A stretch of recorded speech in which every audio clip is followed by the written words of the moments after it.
Praise the Lord. मैं प्रभु यीशु मसीह के नाम में एक बार फिर से आप सबों का प्रार्थना निकेतन की रविवार की इस सुबह की आराधना में मैं स्वागत करता हूं। मैं परमेश्वर को धन्यवाद देता हूं कि प्रभु ने एक और मौका हमें दिया है कि हम एक साथ मिलकर प्रभु की आराधना कर सकें। जरूर हम अपने अपने घरों पर हैं, जरूर हम बहुत सारी पाबंदियों के बीच में हैं, लेकिन इसके बावजूद परमेश्वर की आराधना करने से हमें कोई रोक नहीं सकता। और एक साथ मिलकर के प्रभु के वचन को अध्ययन करने का जो मौका परमेश्वर ने हमें दिया है, उसके लिए हम प्रभु का हृदय से धन्यवाद देते हैं। विश्वासियों, आज से 1.5 महीने पहले हम लोगों ने एक बाइबल अध्ययन के क्रम को आरंभ किया था और आज हम इस बाइबल अध्ययन के अंतिम भाग की ओर पहुंच चुके हैं। We started a Bible study series 6 weeks back and we have now reached to part 6, which is the last and the culminating part of this Bible study series. And the series was entitled How to Hold God's Hand in Different Life Situations. परमेश्वर के हाथ को हम किस तरह से थामे रहें। On the first week we studied how to hold God's hands through changing times. बदलती परिस्थितियों में हम परमेश्वर के हाथ को कैसे थामें। Then in part 2 we studied how to hold God's hand as you heal from abuses. जब तमाम प्रकार के कठिन परिस्थितियों में से और तमाम प्रकार के दुर्व्यवहार में से होके हम गुजरते हैं और उसमें से हम शिफा पा रहे होते हैं, ऐसी परिस्थिति में हम परमेश्वर के हाथ को कैसे थामे रहें। And then in part 3 we studied how to hold God's hand to sense His presence. हम परमेश्वर के हाथ को किस तरह से थामे रहें कि परमेश्वर की हुजूरी को हम अपनी जिंदगियों में हमेशा और हमेशा अनुभव करते रहें। Then in part 4 we studied how to hold God's hand when people let go. जब लोग हमारा साथ छोड़ देते हैं और हमारा हाथ छोड़ देते हैं, तब भी परमेश्वर के हाथ को हम कैसे थामे रहें। Last week, which was part 5, we studied how to hold God's hand when life is good. जब जीवन की तमाम परिस्थितियां बहुत अनुकूल हो, बहुत फेवरेबल हो, ऐसी परिस्थिति में भी हम परमेश्वर का हाथ कैसे थामे रहें। और आज इस बाइबल अध्ययन का अंतिम भाग है। We are in part 6, which is the last part of this Bible study series, and today's sermon is entitled How to Hold God's Hand When Faith Says Jump. जब हमको विश्वास का कदम बढ़ाना होता है, ऐसी परिस्थिति में हम परमेश्वर का हाथ कैसे थामे रहें। जब हमें विश्वास का कदम बढ़ाना होता है, जब जो आंखों से दिख रहा होता है वो असंभव होता है, लेकिन हमारा विश्वास हमें उत्साहित करता है और हमको उभारता है और हमको उत्साहित करता है कि हम एक कदम आगे बढ़ा सकें, ऐसी जीवन की परिस्थिति में हम परमेश्वर का हाथ कैसे थामे रहें। You've been in those times, my dear people, when you needed to take that huge leap of faith. मेरे प्यारे भाइयों बहनों, आप ऐसी परिस्थिति में से गुजर चुके हैं जब आपको विश्वास का वो कदम उठाने की आवश्यकता थी। When I need to believe in the impossible, that's when I take that leap of faith. जब हमको असंभव पर विश्वास करना होता है या उस पर भरोसा करना होता है, ऐसी परिस्थिति में हम विश्वास का कदम आगे बढ़ाते हैं। When we have to break a habit, a bad habit, something which is spoiling our life, our family, in that situation many times we have to take that leap of faith. जब हम किसी बुरी आदत या खराब आदत से पीछा छुड़ाना चाहते हैं, ऐसी परिस्थिति में बहुधा हमको विश्वास का वो कदम आगे बढ़ाना पड़ता है। When we have to stop procrastinating and take that first step, जब हमको बिना रुके, बिना हिचकिचाए, बिना विलंब के हमें पहला कदम उठाना होता है, ऐसी परिस्थिति में हमें विश्वास रूपी कदम को उठाना होता है और परमेश्वर के हाथ को हम इन परिस्थितियों में कैसे थामे रहें, इसी बात के ऊपर आज हम अध्ययन करेंगे। But before we talk about you and me, let me talk about a few people that have already taken that leap and that step of faith, and we read about those people in the Bible. इससे पहले कि हम अपनी बात करें, आइए हम Bible के कुछ लोगों का हम उदाहरण देखें, उनके जीवनों में हम देखें किस प्रकार से उन्होंने अपनी जीवन की परिस्थिति में ऐसे विश्वास के कदम उठाए और परमेश्वर के हाथ को वो थामे रहे। I can think of 3 different situations when people took that faith jump. मैं कम से कम 3 ऐसे मौकों को, ऐसी घटनाओं को याद कर पा रहा हूं जब लोगों ने विश्वास के उस कदम को उठाया, परमेश्वर के हाथ को थामे रहे और सफलता को उन्होंने देखा। They saw success when they took that leap of faith, holding on to the hand of God. And I want to give you 3 different situations and 3 different examples from the lives of 3 different people. 3 परिस्थितियां, 3 उदाहरण और 3 ऐसे लोग जिन्होंने विश्वास का कदम उठाया, परमेश्वर के हाथ को थामे रहे। Number 1, the first situation, when compromise is not an option. We take that leap of faith when compromise is not an option. हम विश्वास का वो कदम तब उठाते हैं जब परिस्थिति से समझौता करने का हमारे पास विकल्प ही नहीं होता है। हम विश्वास का कदम तब उठाते हैं जब परिस्थितियों से समझौता करने का विकल्प हमारे पास उपलब्ध नहीं होता। शद्रक, मेशक और अबेदनगो के बारे में हम लोग जानते हैं। डैनियल नबी की पुस्तक और उसके 3रे अध्याय में हम उस पूरी घटना को पढ़ते हैं। We read about these 3 beautiful characters by the name of Shadrach, Meshach and Abednego, who were Daniel's friends, and we read the entire story in the book of Daniel in the 3rd chapter. और कहानी कुछ इस प्रकार की है कि बहुत साल पहले बाबुल ने इसराइलियों पर अपना कब्जा कर लिया, और वो बाबुल का जो राजा था वो ऐसे सुंदर, गुड लुकिंग और होनहार नौजवानों को ढूंढ रहा था जो उसके राजमहल में उसकी सेवा के लिए उपलब्ध किए जाए। The king of Babylon was looking for, young, energetic, sharp people, young men who would come and serve in his court. He was looking for the best and the sharpest of the young men in Israel. और यहां पर हम देखते हैं कि ये 3 लोग जिनका नाम शद्रक, मेशक और अबेदनगो है, ये बहुत ब्रिलियंट लोग थे, तेज दिमाग के लोग थे। लेकिन इससे बढ़कर के एक गुण है जो इनके बारे में हम पढ़ते हैं, और वो ये है कि ये परमेश्वर पर भरोसा करने वाले लोग थे।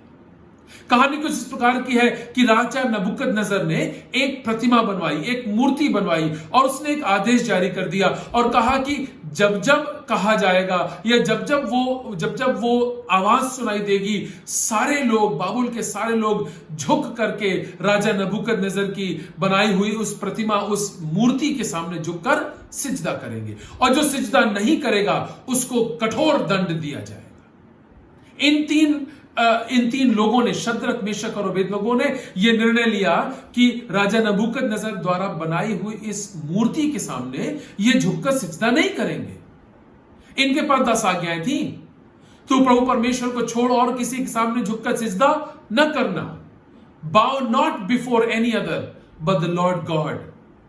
और इन्होंने राजा नबूकदनेस्सर की इस आज्ञा का पालन नहीं किया, और वो लोग जो राजा नबूकदनेस्सर के महल में थे, जो शद्रक, मेशक और अबेदनगो को पसंद नहीं करते थे, उनके विरोधी थे, उन्होंने जाकर के चुगली करी और कहा, हे राजा, इन 3 लोगों ने तेरी आज्ञा का उल्लंघन किया है, और जैसा तूने कहा है अब इनको कठोर दंड दिया जाए, इनको 7 गुना धधकाए हुए भट्टे में डाल दिया जाए। राजा नबूकदनेस्सर ने अपनी आज्ञा अनुसार इन 3 लोगों को, शद्रक, मेशक और अबेदनगो को 7 गुना धधकाए हुए भट्टे में डाल दिया।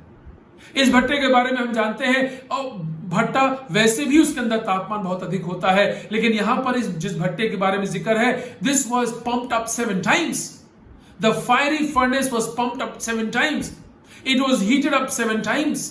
7 गुना भट्टे को धधका दिया गया, और उस भट्टे में इन 3 लोगों को डाल दिया गया। क्या उद्देश्य था? खत्म कर दिया जाएगा, मार दिया जाएगा, बर्बाद कर दिया जाएगा।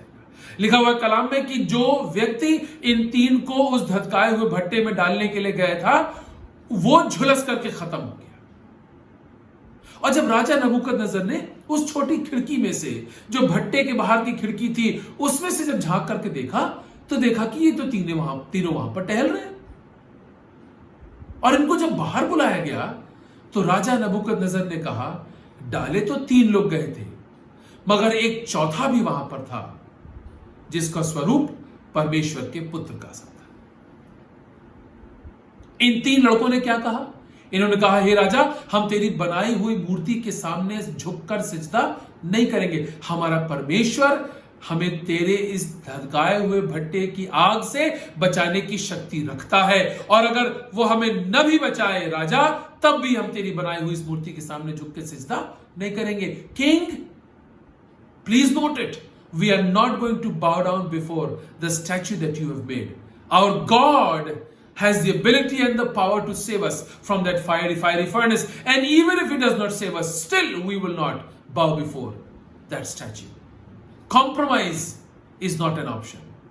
When you go into that situation, when you face that situation, when compromising is not an option, that's when you take that leap of faith, holding on to the hand of God. जब आपके सामने वो परिस्थिति हो, जब आपके पास समझौता करने का विकल्प ही ना हो, ऐसी परिस्थिति में मेरे प्यारे भाइयों बहनों, विश्वास का कदम लोग उठाते हैं, परमेश्वर के हाथ को थामे रहते हैं, और आपको इस बात का अनुभव है और आप इस बात को जानते हैं कि परमेश्वर आपके हाथ को कभी नहीं छोड़ेगा। यदि तुम्हारा विश्वास राई के दाने बराबर भी हो, तुम जो कहोगे सो हो जाएगा। Your faith even as small as a mustard seed, whatever you want will be done. Whatever you desire will be done. That is the kind of faith we are talking about. That is the kind of the leap of faith that we are talking about. एक ऐसे विश्वास की बात हम कर रहे हैं जो जब हमारे पास समझौता करने का विकल्प नहीं होता है, ऐसी परिस्थिति में हम विश्वास का वो कदम बढ़ाते हैं, and we move in faith, we decide in faith, we think in faith, we see with faith, we see with the eyes of faith, and we move on. We take that leap of faith, and God never leaves our hand. We keep holding on to the hand of God. That's the first situation. When compromise is not an option, that's when we take the leap of faith. जब हमारे पास समझौता करने का विकल्प ही नहीं होता है, तब हम विश्वास का वो कदम बढ़ाते हैं और परमेश्वर के हाथ को हम थामे रहते हैं। दूसरी बात, when else do we take that leap of faith? When you know that this is something you just have to do. आप और कब विश्वास का कदम उठाते हैं? जब आप जानते हो कि उस काम को करने के अलावा आपके पास कोई दूसरा चारा ही नहीं है, कोई दूसरा विकल्प ही नहीं है, कोई दूसरा चारा ही नहीं है। आपको विश्वास का कदम उठाना ही होगा। You must, you have to, you just have to take that leap of faith. बहुत हम ऐसे स्थान में होते हैं कि परिस्थितियों का परिणाम आपके अपने हाथ में होता है। Many a times the result of your actions lie in your hands. The result depends upon the action, and the action lies in your hand. परिणाम आपके कार्यों पर निर्भर है, और आप क्या करने जा रहे हैं, यह निर्णय आपका होता है। बहुधा हम जानते हैं कि हम जो कुछ कर सकते हैं हमने कर लिया है, और अब परमेश्वर पर विश्वास द्वारा कदम उठाने के अलावा हमारे पास और कोई दूसरा चारा नहीं है। तब ऐसी परिस्थिति में हम विश्वास का कदम बढ़ाते हैं। आपने मेरे प्यारे भाई बहनों बहुत सी बार लोगों को कहते सुना होगा, ब्रदर अब तो प्रार्थना ही एकमात्र जरिया रह गया है। Brother now prayer it seems is the only and the last option that we have. Why wait for prayer to become the last option? Why not make it the first choice? Why taking that step of faith, that leap of faith, the last option? Why not make it the first choice? But we still do that. बहुधा हम जब सब कुछ कर लेते हैं और हार जाते हैं, जब हम खुद पर भरोसा करके हार जाते हैं, जब हम पैसा पर भरोसा करके हार जाते हैं, जब अपने पद और अपने प्रभाव का सहारा लेकर के हार जाते हैं, तब हम परमेश्वर के समीप आते हैं और विश्वास का वो कदम लेते हैं और जीवन में आगे बढ़ते हैं। एक बहुत खूबसूरत उदाहरण हमें पुराने नियम में मिलता है। मूसा जब इस्राएलियों के साथ लाल समुद्र के सामने खड़ा था और उसके पास परमेश्वर पर विश्वास करके अपने लाठी को उस जल के सामने उठाने के अलावा कोई दूसरा विकल्प नहीं था। सामने लाल समुद्र है, गहरा है अर्थात मृत्यु, और पीछे फिरौन की सेना है, बड़ी सेना है, खूंखार सेना है अर्थात मृत्यु। आगे भी मृत्यु, पीछे भी मृत्यु, और मूसा और इस्राएलियों के पास अब कोई दूसरा विकल्प नहीं था। और एक ऐसी परिस्थिति आई जब मूसा उस लाल समुद्र के तट पर पहुंचा और उसने परमेश्वर की उस लाठी को जो उसके हाथ में थी उसने उठाया, और जब उठाया तो लाल समुद्र दो भाग में हो गया। That is the leap of faith my dear people. बहुत सी बार आप भी ऐसी परिस्थिति में पड़ते हैं जब आप सब कुछ करके हार जाते हैं, सामने भी मृत्यु पीछे भी मृत्यु, सामने भी परेशानी पीछे भी परेशानी, सामने भी असंभव परिस्थिति पीछे भी असंभव परिस्थिति। कहां जाएं? जो आंखों से दिखता है वो असंभव है, मुश्किल है, मृत्यु है। क्या करें इन दैट सिचुएशन? ऐसी परिस्थिति में मेरे प्यारे भाई बहनों, बहुत सी बार हम विश्वास का कदम उठाते हैं और परमेश्वर के हाथ को हम थामे रहते हैं। We take that leap of faith in that odd situation when we've tried everything else and if we have failed. That's when we hold on to God's hand while we take that leap of faith. और हम पढ़ते हैं जब मूसा ने विश्वास द्वारा उस लाठी को उस लाल समुद्र के जल पर उठाया, लाल समुद्र का पानी दो भाग में विभाजित हो गया और सब इस्राएली सूखी भूमि में से होते हुए समुद्र को पार करके उस ओर निकल गए। The leap of faith in that odd situation. Esther रानी के बारे में हम जानते हैं, कहने लगी मैं जाकर के राजा से दरख्वास्त करूंगी, मैं उससे रिक्वेस्ट करूंगी, अपने लोगों के लिए मैं विनती करूंगी, मैं प्रार्थना करूंगी। अब सब कुछ हो चुका है, सब कुछ प्रयास हो चुका है, मैं जाकर के राजा से दरख्वास्त करूंगी और अगर मैं मर जाऊं तो मर जाऊं। Esther said, I will go and talk to the king on behalf of my people. I will request the king on behalf of my people. I will speak on their behalf, and if I perish, I perish. That's the leap of faith that I'm talking about. Holding on to the hand of God. Esther took that leap of faith. And the third situation. When else do we take that leap of faith? When your honor is at stake. आप और कब विश्वास का कदम उठाते हैं? जब आपकी साख, आपकी इज्जत दांव पर लगी होती है। अपनी इज्जत को बचाने के लिए हम विश्वास का कदम उठाते हैं। अपनी साख को बचाने के लिए हम विश्वास का कदम उठाते हैं। उस पूरी घटना को पढ़िएगा जब दाऊद गोलियत का सामना कर रहा है। गोलियत शूरवीर, पलिश्ती सेना का सरदार, ऊंचा लंबा चौड़ा, और यहां दाऊद है छोटा लड़का, कुछ भी नहीं है। उसके हाथ में गोफन है, चलते हुए उसने पास के एक नाले में से 5 पत्थर निकाल लिए, चिकने पत्थर, और अपने झोले में रख लिए, और वो गोलियत की ओर बढ़ रहा है। Do you know what is doing? What is doing? He is not trying to defend himself, he is trying to defend the army of God. परमेश्वर की चुनी हुई कौम इस्राएल की सेना को वो बचाने का प्रयास कर रहा है। So this guy Goliath is standing there in front and taunting the Israelite army, and he's saying, "Isn't there even one man who can come and fight with me?" He's ridiculing the army. He is ridiculing the God of Israel. It's not. Do you not have even one person who can come and fight with me? एक भी तुम्हारे पास नहीं है, सब डरपोक हैं, सब घबरा गए मुझे देख करके। And David, being just a shepherd boy, had to act. It wasn't about him, it was about the honor of God. ये उसकी नहीं, परमेश्वर की इज्जत की बात थी। जब गोलियत, जो पलिश्तियों का सरदार था, सेना का सरदार था, जब उसने परमेश्वर को ललकारा, उसकी सेना को ललकारा, दाऊद के पास कोई विकल्प नहीं था और उसने विश्वास का कदम उठाया और गोलियत की ओर बढ़ गया। शाऊल ने बहुत रोका, राजा शाऊल ने, दाऊद के भाइयों ने बहुत रोका। शायद हो सकता है कहीं ना कहीं दाऊद के मन में भी शुरुआत में भय होगा, लेकिन फिर उसके बाद उसने सारी परिस्थितियों में परमेश्वर की इज्जत को आगे रखते हुए and he moved forward and took that leap of faith.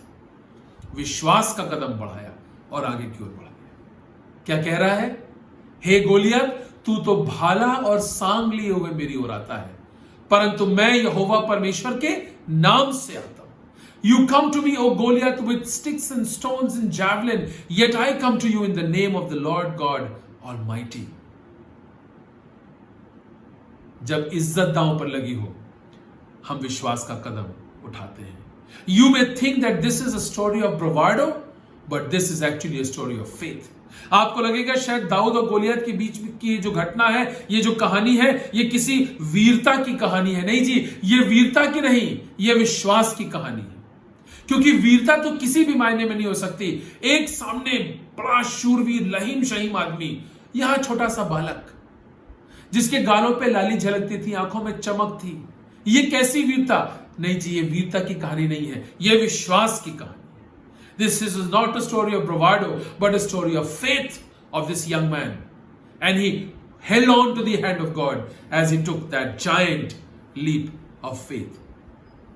David's problem was not the giant size of this man. David's problem was the giant mouth of this man. Dawood Goliath की बड़ी काया को नहीं देख रहा था, वो गोलियत के बड़े मुंह को देख रहा था, उसके बड़े शब्द को सुन रहा था, उसके कड़वे शब्दों को सुन रहा था, परमेश्वर की जो बेइज्जती वो कर रहा था, उसकी सेना की जो बेइज्जती वो कर रहा था, दाऊद उसको देख रहा था।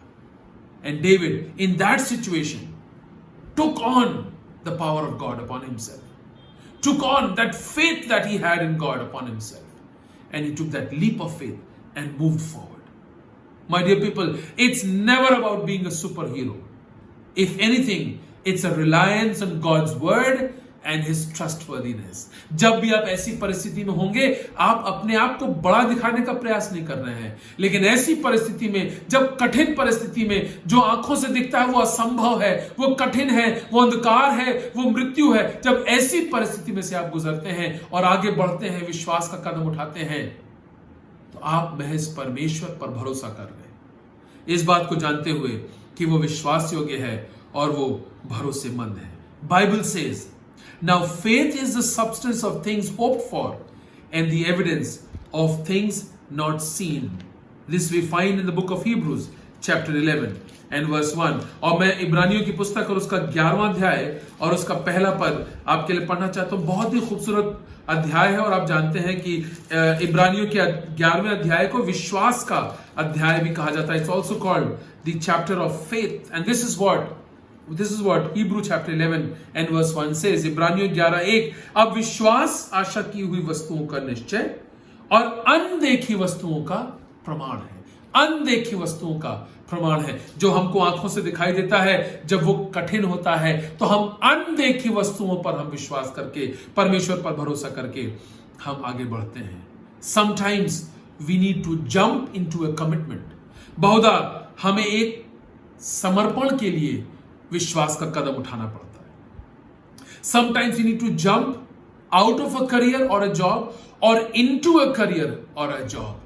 बहुधा हमें एक विश्वास का कदम उठाते हुए एक नौकरी को छोड़ना होता है या विश्वास का कदम उठाते हुए नौकरी को पकड़ना पड़ता है। Into a job by faith or leaving a job by faith. Into a vocation by faith or leaving a vocation by faith. Holding on to the hand of God. Sometimes we need to take that leap of faith when we switch from career to calling.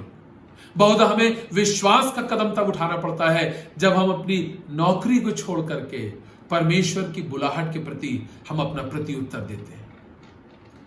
विश्वास का कदम उठाना पड़ता है। It's not an easy thing, my dear people. It's not an easy thing. It demands a giant leap of faith to move from a career into the calling given by God. बहुत दृढ़ पुख्ता विश्वास की आवश्यकता होती है जब आप अपनी नौकरी को छोड़ करके परमेश्वर की बुलाहट के प्रति अपना प्रत्युत्तर करते हैं। It demands a lot of faith, my dear people. Sometimes we need to jump when opportunity presents itself. बहुधा हमें विश्वास का कदम उठाना पड़ता है जब हमारे सामने एक अवसर आता है और उस अवसर को पकड़ते हुए हम विश्वास का कदम उठा करके आगे बढ़ते हैं। Remember, my dear people, when you jump, God jumps with you. याद रखिएगा मेरे प्यारे भाई बहनों, जब आप विश्वास का कदम उठाते हैं, परमेश्वर आपके साथ विश्वास का कदम उठाता है। मैं नहीं जानता मेरे प्यारे भाइयों बहनों, आज की सुबह की आपकी क्या परिस्थिति है। शायद आप भी जीवन के एक ऐसे पड़ाव पर हैं, शायद आप भी अपने जीवन के एक ऐसे मोड़ पर हैं जब आपको विश्वास का एक कदम उठाना हो। याद रखिएगा, जब आप विश्वास का कदम उठाएंगे और आगे बढ़ेंगे, परमेश्वर आपके साथ साथ आगे बढ़ जाएगा. He is taking as much a chance as you are taking. He is trusting you too when you are trusting him in obedience. जितना खतरा आप उठा रहे हैं, जितना रिस्क आप उठा रहे हैं, वो भी आपके साथ बराबर चल रहा है.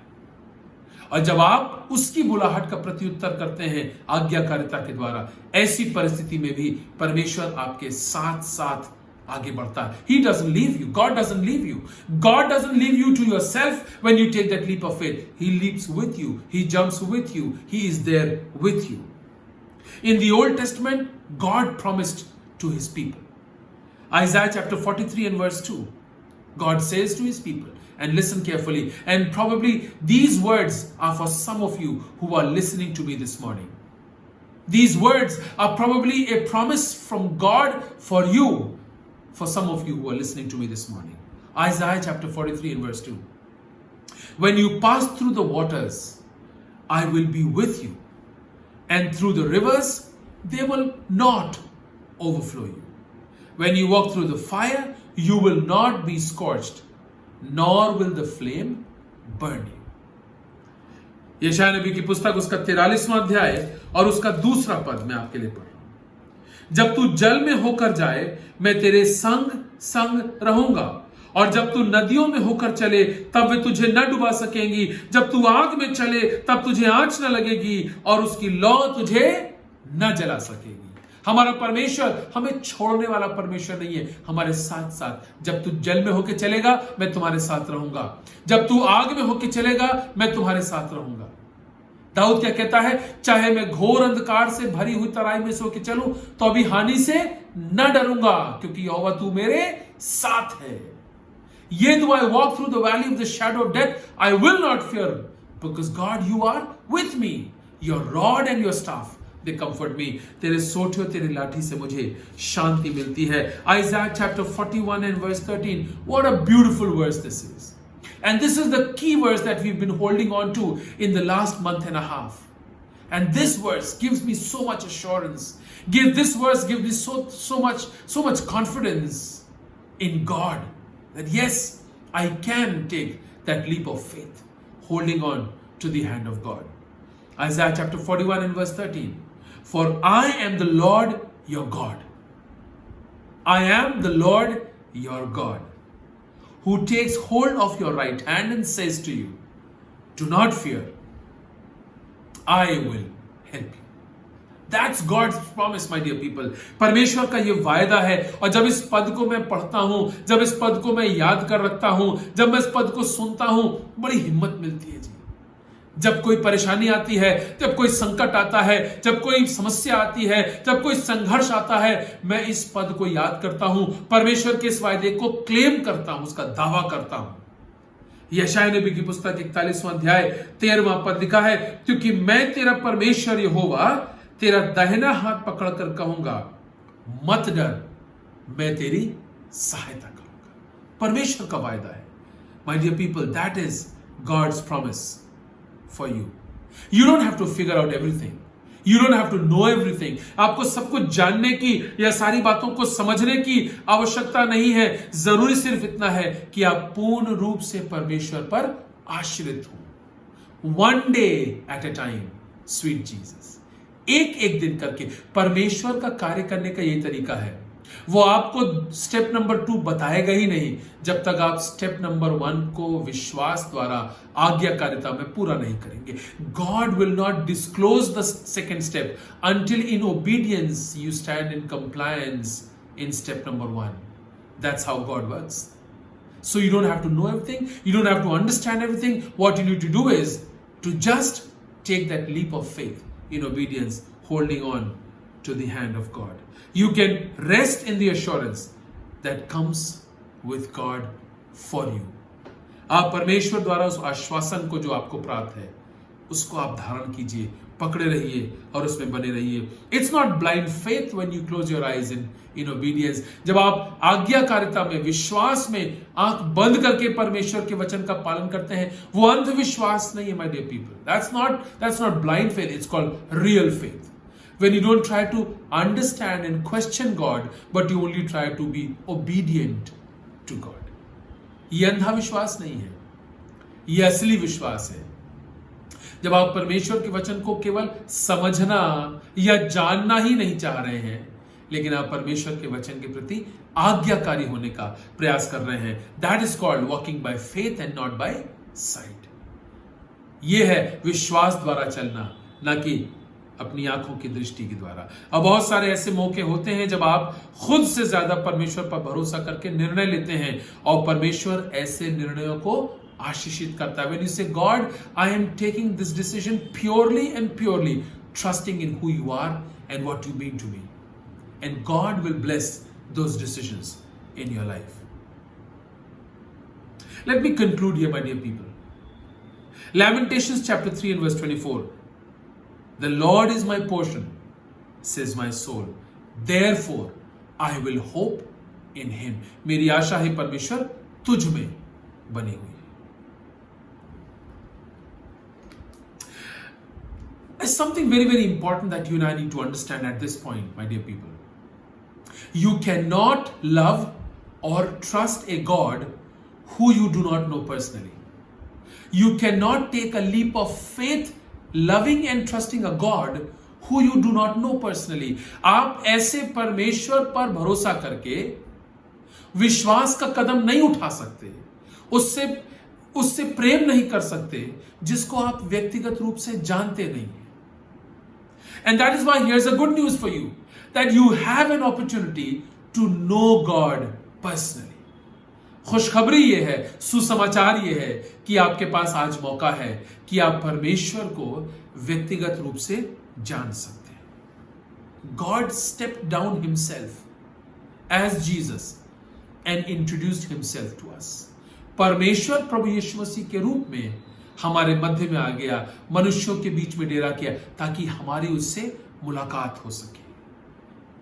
And his name is Jesus. और उसका नाम यीशु है। And Jesus ushers us into a relationship with the Almighty and the invisible God through the Almighty and the visible man. His name is Jesus. प्रभु यीशु मसीह के द्वारा हम उस अदृश्य और महान सामर्थी परमेश्वर के साथ एक व्यक्तिगत संबंध में आ सकते हैं, क्योंकि जब तक व्यक्तिगत संबंध नहीं होगा तब तक हम परमेश्वर से प्यार नहीं कर सकते, उस पर भरोसा नहीं कर सकते और विश्वास द्वारा हम कोई कदम नहीं बढ़ा सकते। इसलिए यदि आप विश्वास द्वारा कदम बढ़ाना चाहते हैं, उसके लिए परमेश्वर पर भरोसा जरूरी है।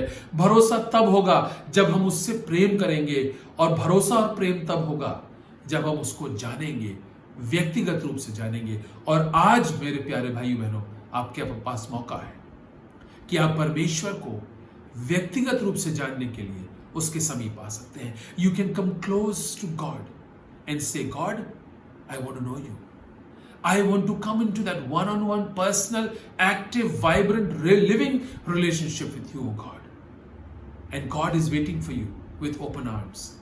परमेश्वर से आप कह सकते हैं, प्रभु मैं आपके समीप आना चाहता हूं, मैं आपके नजदीक आना चाहता हूं, आपको जानना चाहता हूं, आपके साथ एक व्यक्तिगत संबंध स्थापित करना चाहता हूं, ताकि ये परमेश्वर मैं आपसे प्रेम कर सकूं, ताकि आप पर भरोसा कर सकूं, ताकि मैं विश्वास का कदम उठा सकूं और आपके हाथ को थामे रहूं। Jesus, God himself, came down to the earth and paid the price for our sins, to deliver us and to redeem us from eternal death, to move us into eternal life, into a relationship with God. प्रभु यीशु मसीह संसार में आ गया और हमारी ओर से उसने अपने प्राणों का बलिदान किया, अपना लहू बहा दिया, ताकि उसके लहू के बहाए जाने के द्वारा हमें पापों से माफी मिल जाए, ताकि हम परमेश्वर के साथ एक संबंध में आ जाएं, टूटापन दूर हो जाए, दूरियां खत्म हो जाएं, हम परमेश्वर के नजदीक आ जाएं, ताकि परमेश्वर से प्यार करें, उस पर भरोसा कर पाए और विश्वास में हम अपने जीवन में आगे बढ़ सकें। Jesus wants to restore our relationship with God, and he wants God's peace to reign in your hearts. प्रभु यीशु मसीह चाहते हैं कि परमेश्वर के साथ जो आपका संबंध टूट गया था वो फिर से जुड़ जाए।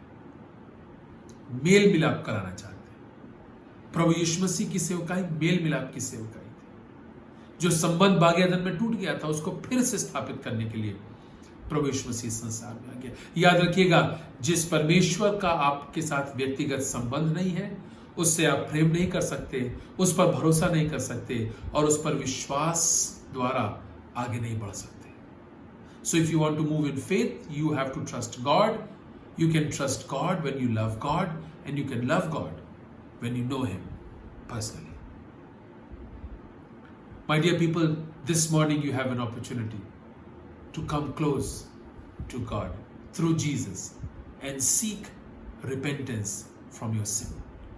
आज की सुबह मेरे प्यारे भाई बहनों, आपके पास मौका है कि आप प्रभु यीशु मसीह के द्वारा परमेश्वर के समीप आ सकते हैं। अपने पापों से माफी मांग लीजिए, अपने गुनाहों से फिर जाइए। जब तक गुनाह होगा, जब तक पाप होगा, तब तक परमेश्वर के साथ आपका संबंध स्थापित नहीं हो सकता।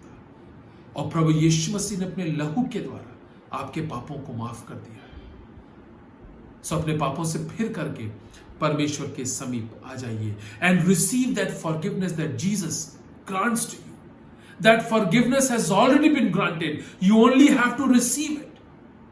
वो पापों की क्षमा यीशु मसीह ने आपको दे दी है, आपको केवल उसको स्वीकार करने की आवश्यकता है। And you have to pledge to live in submission to God and God alone. और आपको एक दृढ़ संकल्प करना है कि सिर्फ और सिर्फ परमेश्वर पर भरोसा करते हुए आप अपने जीवन में आगे चलेंगे। My dear people, you will not regret if you restore your relationship with God through Jesus. आप पछताएंगे नहीं मेरे प्यारे भाइयों बहनों, यदि परमेश्वर के साथ आपका संबंध प्रभु यीशु मसीह के जरिए से फिर से जुड़ जाए, मेल मिलाप हो जाए, फिर से स्थापित हो जाए। जब आप परमेश्वर को जानेंगे तब उससे प्यार कर पाएंगे, जब उससे प्यार करेंगे तब उस पर भरोसा कर पाएंगे, और जब उस पर भरोसा करेंगे तभी आप विश्वास का कदम उठा पाएंगे।